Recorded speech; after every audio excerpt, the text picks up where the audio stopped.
I was inspired to run for office by the civil rights movement. At our Sunday dinners with my grandparents and parents, they talked a lot about the civil rights movement and the early stages of the movement in the 1950s. And by the time I went to college in 1963, I was able to meet some of the founders of the Student Nonviolent Coordinating Committee.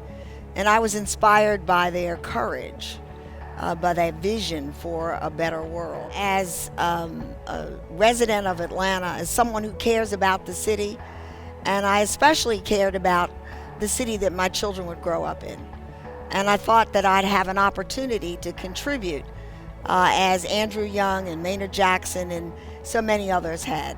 As a female and as the first woman mayor of the city, most of the challenges that I faced were during the election period, when people weren't quite sure they were ready to vote for a woman. One woman told me that she thought I was tough enough, but she didn't think it was ladylike for me to be so tough. So sometimes when you're dealing with something difficult, people don't want to see you in a role that is new or unique. But my challenges as a woman were largely just the challenges of acceptance. The acceptance that I could be the person who had the final say, or that I could be the person making the final decision. They doubted that I really had the experience that would allow me to serve as mayor, since there had not been a mayor who was female before.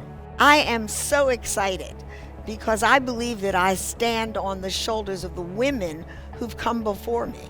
Women going back hundreds of years, like Harriet Tubman or Mary McLeod Bethune, or really Patricia Harris, just dozens and dozens of African American women who have stood up and provided civic and political leadership over the years.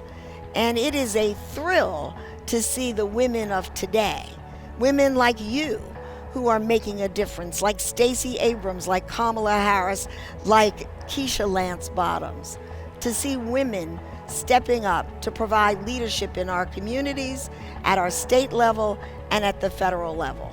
I knew that it was possible because I've known women like them for years. So it was just a question of the door being opened and that door staying open so that they could serve. As a college student, I worked for Shirley in her congressional office. Because I was going to college at Howard University in Washington, D.C., I'd catch the bus and go to Capitol Hill and volunteer in her office.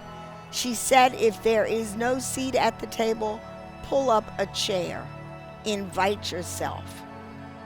Your talents, your gifts are needed. They are needed to support our community. They are needed to support our democracy. They are needed to support peace and love and prosperity for all people.